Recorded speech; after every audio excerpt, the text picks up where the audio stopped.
ప్రాజెక్టులో 100 భాగాలు, అందులో ఒక భాగం మేడిగడ్డ. ఆ మేడిగడ్డలో ఉన్న 85 పియర్సు, 85 పియర్స్లో ఒక్క పియర్ గొంగితే కిషన్ రెడ్డి ఎన్డీఎస్ఏకి ఉత్తరం రాసిండు. అరే మీరు జల్ది రాండి ఈడ మొత్తం కూలిపోయింది జర చూడుండ్రి అన్నాడు. 100 భాగాల్లో మేడిగడ్డ ఒక భాగం, మేడిగడ్డలో ఉన్న 85 పిల్లర్లలో ఒక పిల్లర్ గొంగితే కిషన్ రెడ్డి ఢిల్లీకి ఎన్డీఎస్ఏకి ఉత్తరం రాసి 2 రోజులు పిలిపించిండు.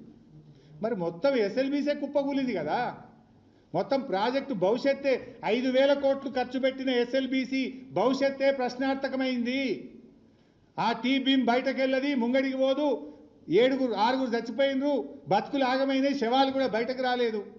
మరి దీని మీద కిషన్ రెడ్డి గారు ఎన్డీఎస్ఏకి ఎందుకో ఉత్తరం రాయడు, ఎన్డీఎస్ఏ ఎందుకో రాదు. ఒక పిల్లలు గుంగితే 300 వచ్చిండ్రు, కిషన్ రెడ్డి ఉత్తరం రాస్తాడు, 300 వస్తుంది బీజేపీ వాళ్ళు. మరి ఎస్ఎల్బీసీ కుప్పకూలితే 5,000 కోట్ల ఖర్చు పెట్టిన ప్రాజెక్టు ఆగమైపోతే ఎందుకు ఎన్డీఎస్ఏ రాదు, ఎందుకు కిషన్ రెడ్డి గారు ఉత్తరం రాయడు? ఈ బీజేపీకి రేవంత్ రెడ్డికి ఉన్న ఈ ఫెవికాల్ బంధమేంది? ఈ కిషన్ రెడ్డి ఈ రేవంత్ రెడ్డి మధ్యలో ఉన్న ఈ లవ్ ఏంది? ఇది బయటకి సమాధానం చెప్పాలి.